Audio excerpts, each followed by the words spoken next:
Hey. I'm so glad you called. What is going on with this parking thing? Oh, fuck. Okay, so from what I understand, Davenport gave Barrett a parking ticket. Mm-hmm. He took it to traffic court. Mm-hmm. It got upheld. So then It got Barrett went... upheld. Yeah. Okay. Do you know why it was upheld? Like, what was the ruling? Like, what was the evidence on both sides, and what was the ruling based off? Yeah. So, you know, Barrett's car was stopped and it was touching the curb. Mm-hmm. He was in the car, but it wasn't moving. The engine was on. And he wasn't, like, stopped for, like, stopping at a red light or stop saying, like, stop to do something in his NDT. Yeah. So Davenport gave him a ticket, and we upheld it because it's like, you know, pulling over to the side of the road is fine, but if you do it in a way that, you know, you're touching the curb or you're on a red or anything like that, then we deemed that was, you know, unauthorized parking, because he wasn't like just stopping to like let someone out or get something out of the trunk or whatever. Oh my god. Okay. And then there was then what happened? So then Barrett took that ruling, and in typical Barrett fashion, he was stretching things to the limit that they'll go. That's literally what they did. Espino's was parked. You know, the side lot of MLPD? Mm-hmm. He was parked there. You know where the PD keep their tow trucks right now? Yes. Like, just next to there. He was parked, car was off, he was inside, I think, dealing with, like, a PD applicant. Yeah. Then Barrett comes in, fucking turns his lights on, gives Espinosa a parking ticket. Espinosa takes the traffic court, and I'm like, if this keeps going how it's going, this is just going to make things not fun for anyone. PD are allowed to park on PD property. Like, if people have an issue of how they park, then that, to me, like, PD can handle that. Okay. I think that first ruling probably... So, this is my opinion, right? And I don't want to... I think it's better we talk through this, right? If you disagree, that's perfectly fine. You know, I'm sure you'll be understanding. So, I have... Here's my concern. It's kind of like two parts. One is... I'm going to give some background just in the event you're not familiar with this. Is that since like the beginning of time, legal definitions in our penal code, in our law, etc., would follow the standards of the U.S. legal system. And the reason for that would be because if we didn't, then our, like, literally we would need like volumes of stuff written down. Like things like reasonable belief, right? What is that, right? Now, I get what you mean. Yes, and even things like reasonable suspicion, which arguably derive from Terry versus Ohio, which, mind you, the common law that we have written is that this is a topic I was going to bring up probably in like 2 months because I don't have time for it. Is like our Terry versus in the United States, Terry versus Ohio is like a foundational precedent that isn't like, because the way we have it written, it almost implies that Terry versus Ohio is about Terry frisk, which it is, but it's actually about reasonable suspicion. Reasonable suspicion, yeah, because it was what a guy was like suspected to be casing a joint or something, right? Correct. Yeah, it's like, you know, just because someone. Yeah, these are civil rights things, right? So I'm not going to touch on the reasons, but like, let's just say if someone's wearing a hoodie, it doesn't mean they're doing something illegal, right? Yeah. Or, you know, other, like if someone's a vago, right? Like you can't just be like, oh, Yeah, that's a yeah. Vago. So, but we in our common law only reference the Terry frisk bit. So arguably reasonable suspicion is undefined, which I'm not saying it shouldn't be. I actually think it'd be good for that to be the case. So that's not an argument. It's like this is how we rule on it. However, in absence of that, we should. I'm trying to find the right word to use instead of using the word like server health. You know, but I'm just gonna say it because I'm like cooked right now. I haven't drank my coffee yet.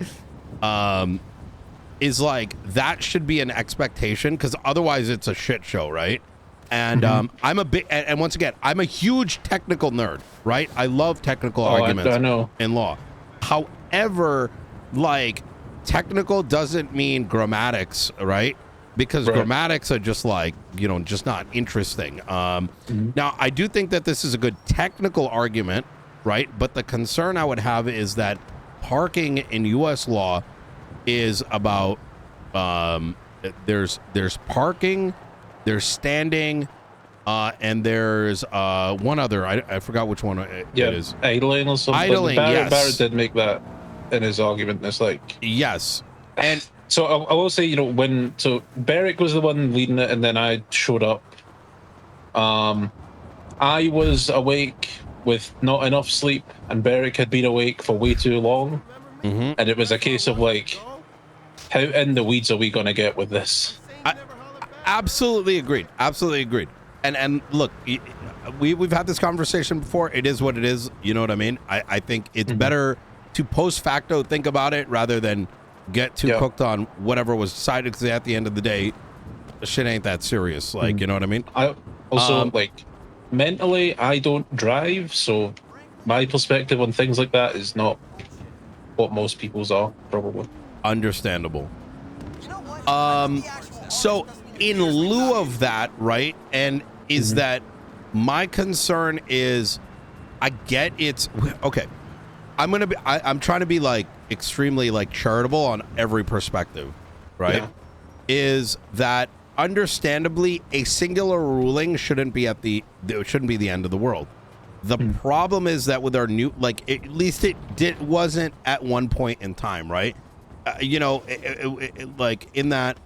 But now one every person can ruling, take a ruling and then apply it, and it's a whole thing. Yes, exactly, because that ruling effectively now authorized every law enforcement officer in every one of these cases to start citing other cops. And what my concern is that ruling, while not legally precedential, it is well within reason that now Barrett, and we've effectively signed off on Barrett. It may sound petty, but we want law enforcement to do exactly what he's doing, even though we probably didn't expect or want the consequences of it. The reality is we want our cops to be going to court, listening to the ruling, and then applying that ruling to the day-to-day, because they are not lawyers, they're not judges. They should be doing things based on what the legislation says and the interpretation. So if Barrett goes around and starts ticketing the fuck out of people, or Carmine Costello, et cetera, that makes sense, right? Now, I want to point out one other thing, and this is kind of where the bigger shit show that's playing out in my head is that imagine someone now, because of that, and now it's being ruled as probable cause, right? Carmine pulls over Cassidy. Cassidy says, fuck you, drives off. Carmine can now arrest him. Yeah, you're right. So it is. Like when me and Barrett go delivering, we're like, there is. Are you able to overturn? I'm not. Okay. I'm not telling you to do this. I'm not suggesting you do it. I'm asking from a philosophical perspective. At the end of the day, we can pull the reins on all this one way or another, right? I already think we should have legislation around this, but just let's say something like this were to happen. What do we do? Like, is there a basically like a ruling that goes against the good of the city? No, like if there's a bench trial ruling, right?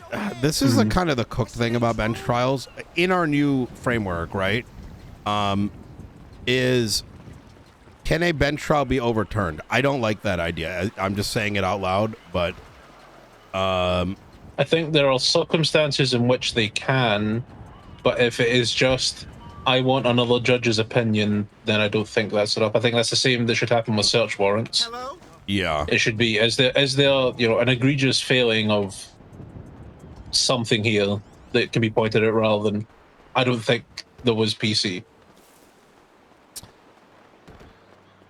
Like if a judge like just completely ignored a set of evidence that could have helped or something like that, like yes, I think people should be able to appeal in that regard. Yeah. But if you just want to go again because you didn't like it, then yeah. I'm gonna be cheeky here. We need room for SPS cases as well, right? I agree. And because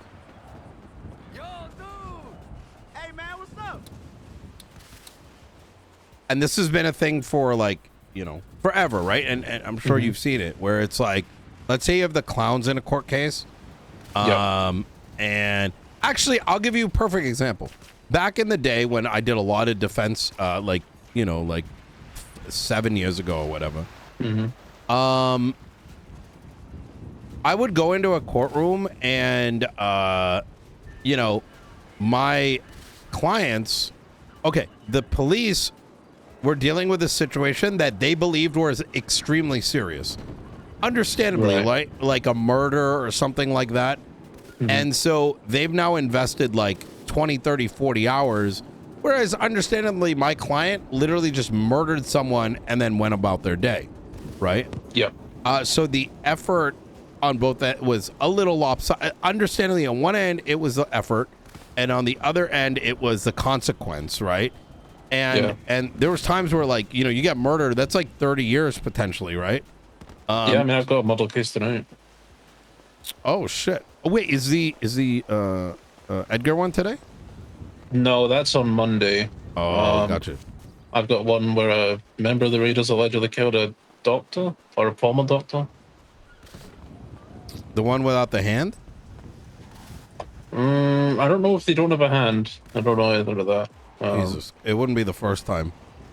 But right, so what would happen is you'd go into court, and a common strategy, and mind you, I did not apply the strategy because I think it's unfair, but my clients would start to more or less troll the fuck out of the other side. And sometimes the judges would jump into it because it's funny. But I could imagine the defense dying inside, right? But sometimes the tables would flip, right? Where the client is like, I don't know, got quangled or something, right? And they're pissed because they, as a person, right, takes bodily injuries and charges to them seriously, right?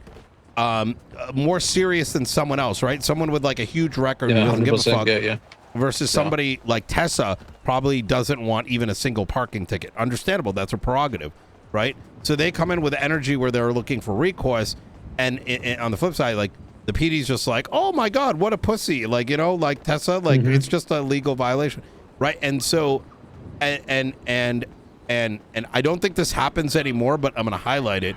Is a lot of times the judges back then believed if that this was a movie, they were the main character, right? And that's not good, but yeah, that used to happen a lot. That was like how it was like 7 years ago, which was unfortunate because they weren't coming in as like, you two are the stars, but would come in as, this is about us. And we're going to do it the way we want it because we only get the court cases sometimes. And it's like, that's not why you should be a judge. No, that's like, we're here you're enabling whatever's happening, right? As opposed we have to to effectuate perhaps the end of something potentially quite big. Yes. And then let's even apply to that is that oftentimes, let's say the funniest or the most, I'm being very frank here, right? Just because I think this is a very important conversation, is that you could tell sometimes the rulings were not necessarily based on whatever. It would be the, what is the, I don't want to say the best outcome from a how things all play out afterwards sort of perspective, but a lot of times it would be like, who's gonna slap my ass the hottest? You know what I mean? Afterwards. Okay, yeah. I think you understand what I'm saying. And so now you apply like the SBS aspect to it, the SBS court. Yeah. And now it's like, who gets to decide? Imagine you're coming in as a judge. You don't really know how serious it is for one party, how not so serious it is for other. It's an impossible, it's an impossible task. And I remember way back when the conversation began, that if something went to bench or even possibly went to trial, is that there should be a the inherent nature, like at standard, there should be a expectation that it is serious, right? Yeah. But if both parties are okay with it, it's not. And the reason I even bring up this topic, because I know this wasn't SBS, I don't in any way. I think it's got like relatable features. Like and it's something we might want to. I think it's something that is worth like thinking about. Oh shit, these are huge moonshine. Oh, I literally find moonshine stills all the time.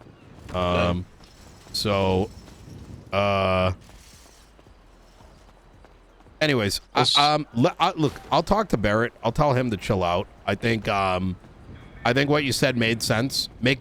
And that is a reality. You guys are coming in to do bench trial. I understand what it is to be cooked.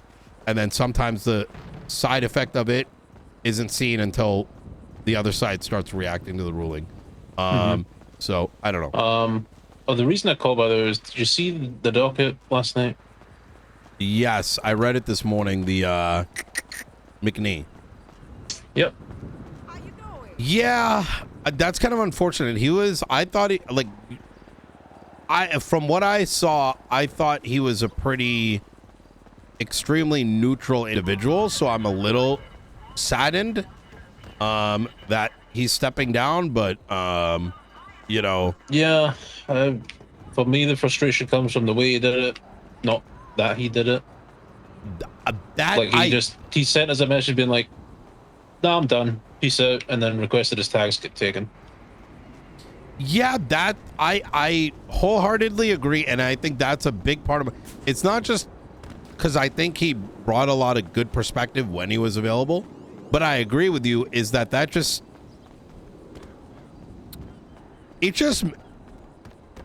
I don't know, man. Like it kind of reinforces what I've been saying, and I don't even want to be fully right, is that some of these, I don't know, like we have an accountability problem in San Andreas, and it's not just to be clear, it's definitely not like DOJ, right? It's like everybody, right? It's PD's got it and it's just seeing more of that. It's just like, why can't you just say, I don't have time, I pray blah blah blah blah blah blah, I'm not going to be able to attend, right? Like, but that literally is like baby rage. Yeah, like I think every leadership position, every high ranking position needs to be filled by someone who is available. Yeah, agreed. Like you don't want an absentee chief of police, you don't want an absentee mayor, none of that. Absentee justices, you don't want it. Yes, agreed. Especially when those people are making decisions, affect the entirety of the city when they don't have a pulse on things. Yeah. Me and Sean talked last night. We don't know what Hart's gonna do. I hope she steps down. I'm gonna be rather frank. I have nudged in that direction. I haven't been outright about it, but I have nudged in that direction. I will tell you this. What the hell do you think you're doing? She told me directly to my face with other this way back when. We're talking when the day before the governor first arrived, like way back when we contested, you know, the process document. The pred stuff. Mm-hmm. Yeah. Okay. Is she said, please impeach me. She implied in so many words, right, that she didn't want to do the job and she wanted to be impeached. And I remember it hit so hard because we were so confused. We were like, then why are you doing it? Like, yeah, you know what I mean? So because the effort to do that is, yeah. And like just like a self-deprecating, like, please get me out the job type thing, but I don't actually want to be out the job. Yeah, I agreed. My impression is that the way she was saying it, I don't think it was that. You know what I mean? The problem too is that, well, she hasn't been either. So it makes, and this was my big grievance, right? Back then is, and why I haven't. Trust me when I say my cabinet is a lot more like vicious. I imagine Michael is chomping at the bit a lot. If you think yes, that is true, but it's not as bad as Abilene. I would literally wake up the next day over the idea of it, and she'd have multiple page documents of like she cracked out on that, right? I mean, she understood at the end, but I also didn't want to create a precedent. I didn't want to be the one that starts making. Let me just give you a little bit of history. Back in the day, bar license. You may have heard some of these things. You know, there's like ethics reviews and all this kind of stuff, or bar panels or whatever. It used to be toxic as fuck. Like back in the day, back in like, you know, when our phones said, you know, version 2 on it, when it was version 3, and it was so bad that some of the shit that you might hear about attorneys stems all the way the fuck from back there, right?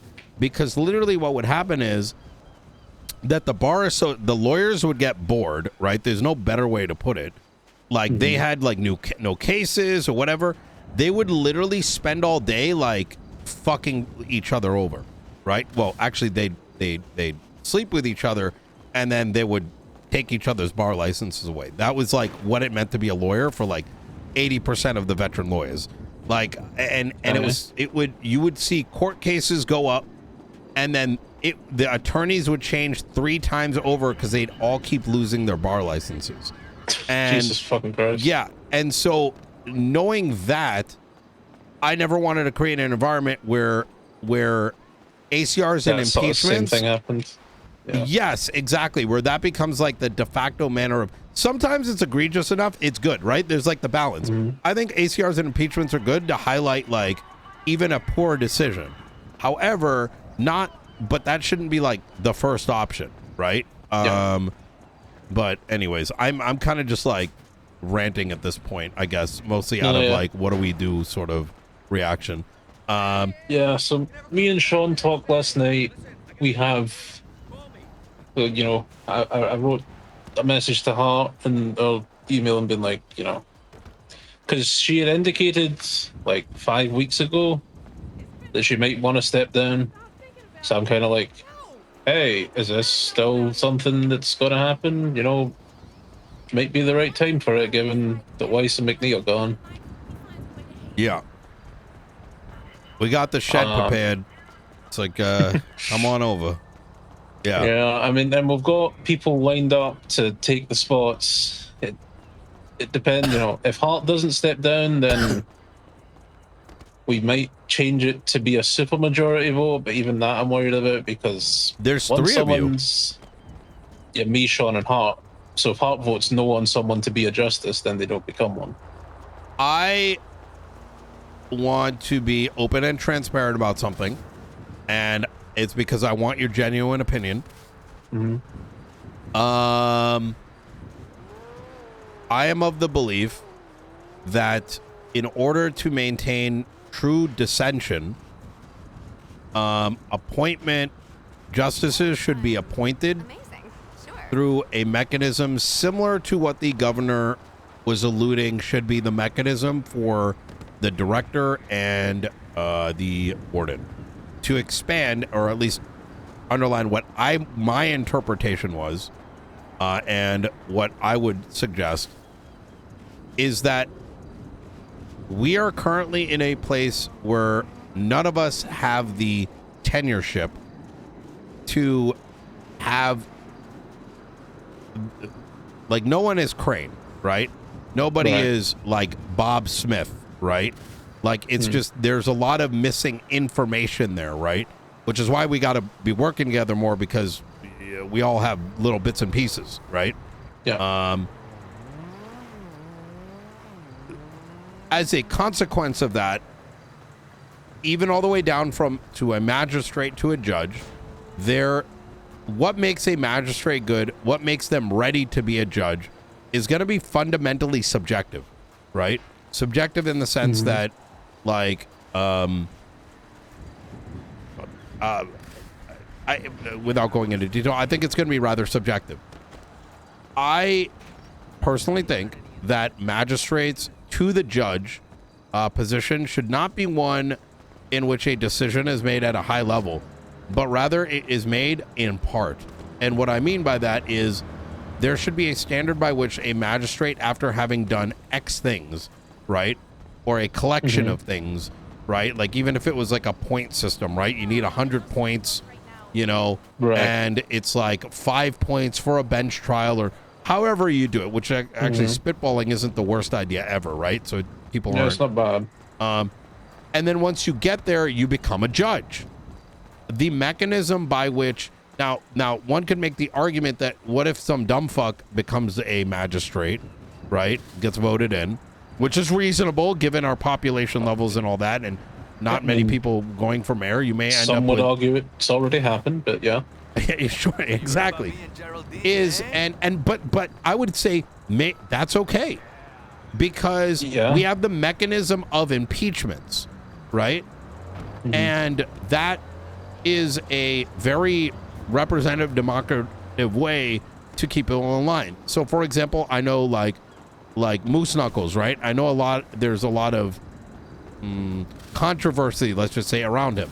Some really like him, some don't, but it's like very much a subjective thing, because we live in San Andreas, right? And his mind of judging may be amazing from some, but for others, it may be the worst thing ever. Fine.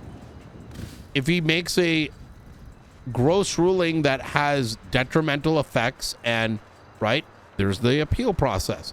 If he's doing it consistently to the point that it's like bogging down the DOJ and whatever, impeach, and maybe that leads to a firing. Like, I think that's that mechanism. Now, going back to where I was going with all this is that I think the justices, I think that there should be some form of nomination process by the elected officials. And that includes the sitting justices, right? I'm sure you've seen some of the Spark Notes, right? Which I don't want to reference too much as to some of the director stuff. I've seen that. And I think having something like that to get nominees for a justice, but then having some sort of weighted vote, is not the worst idea ever. And my main argument is that you otherwise end up in a system where, at the end of the day, imagine I'm a justice, right? Tomorrow, right? You and I may have, and you and I, because we talk a lot, by nature, human nature, we're going to start seeing a lot more eye to eye than me and Hart, because I never see her, right? And so naturally, our votes are going to end up aligning no matter what. Like, not no matter what, but yeah. And so having some sort of weighted thing is probably not the worst thing ever. You know what I mean? But what are your general thoughts on this? And you can be blunt about it. You could say, you know what, I don't agree. That's fine. But Yeah, I mean, so part of like what me and Sean were talking about last night is, you know, no one trained us how to be a justice. Like, there's no handbook that we got given. It's like, here's what you do. But we also realize it's a position with a lot of responsibility. Yeah. And so making sure that the right people get in, because once someone is in, if they don't step down, it's very hard to get them out. Yeah, man. Oh, I still got it. True. And you know, right now the two people we have lined up to put in the two positions are Grayson and Gates. Those are really good choices. Now, whether or not Hart will be spiteful or not is remained to be seen. I don't think she will be. Just based on what I know of her, I don't think she will be. But it's possible. And then if that is a situation that occurs, then I can see validity towards your like idea. I suppose I'm in the camp of let it get broke first before we fix it, you know. And maybe, you know, we can agree or disagree on if it's broken right now. The way I see it, it's not just the people chosen were the perhaps. Well, I don't know if they were the wrong choices at the time, but I think the people making the decisions now are different than those at the time, and we are going to make hopefully better decisions because we are around and informed and have a pulse on things. I mean, look at this traffic stop thing, right? Resolved within like 10 minutes, right? Instead of it being, you know, bullshit. And then it's like 3 weeks later, then the story comes out. But at that point, it's too late. Minds are made. I will. This just popped into my head. I also promised Terminal that there will be a response to Bailey's letter by the end of the week, because the fact that there isn't, and now that McNee's gone, is like, well, okay. I'm going to make a suggestion, and it's something worth chewing on, is that first off, I definitely agree with the idea behind Grayson, and Grayson definitely, I think, what's her name? Gates is very intelligent. I really like what she's doing, but on the principle of she's just came back, that's a very dangerous decision, simply because it sets a, you know, we've been talking about precedents, right?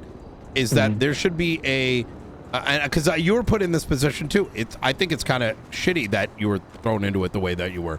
It's a great opportunity, right? But if you put Gates in, it sets a standard that, like, hey, someone can come back for like a month and then get the job, right? And while I do believe Gates is going to stick around, right? It's more of a down the line when someone goes up and they're like, well, Gates was here for a month and she got it, right?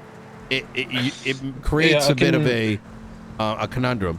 There's so that's something to chew on. It doesn't hard change my opinion, but it's more of like food for thought, right? Yeah. And in the event that Hart were to step down and we would need to fill a third slot, Beric is a name that's came up, but it's not. It's in like the concept stages. Like, I'd need to properly speak to him and get his perspective on things. Absolutely.